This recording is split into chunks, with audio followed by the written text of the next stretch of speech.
வணக்கம். ஒரு குழந்தையின் தந்தை எவ்வாறு நடந்து கொள்ள வேண்டும் என்பது பற்றிய வீடியோவின் தொடர்ச்சி. விளையாட்டு. குழந்தைகளுடன் விளையாடுவதன் மூலம் அவர்களின் அறிவாற்றல் மற்றும் சமூக திறன்களை மேம்படுத்தலாம். வழிகாட்டுதல். குழந்தைகள் தங்கள் வாழ்க்கையில் எதிர்கொள்ளும் சவால்களை எதிர்கொள்ள அவர்களுக்கு வழிகாட்டுவதன் மூலம் அவர்களை ஒரு நல்ல மனிதர்களாக மாற்றலாம். உணர்ச்சி ஆதரவு. குழந்தைகள் தங்கள் உணர்வுகளை வெளிப்படுத்தவும் தங்கள் கஷ்டங்களை பகிர்ந்து கொள்ளவும் தந்தை அவர்களுக்கு உணர்ச்சி ரீதியாக ஆதரவு அளிக்க வேண்டும். நல்ல மாதிரி. தந்தை தனது வாழ்வியல் மூலம் ஒரு நல்ல மாதிரி ஆகலாம்.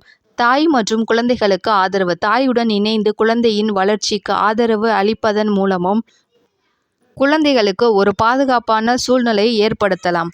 கல்வி. குழந்தையின் கல்விக்கு முக்கியத்துவம் அளிப்பதன் மூலமும் அவர்கள் திறமை மிக்கவர்களாகவும் அறிவுள்ளவராகவும் வளர உதவலாம். ஒரு நல்ல தந்தை என்பவர் தனது குழந்தைகளுக்கு சிறந்த நண்பராகவும் வழிகாட்டியாகவும் ஆதரவாளராகவும் இருக்க வேண்டும். நன்றி.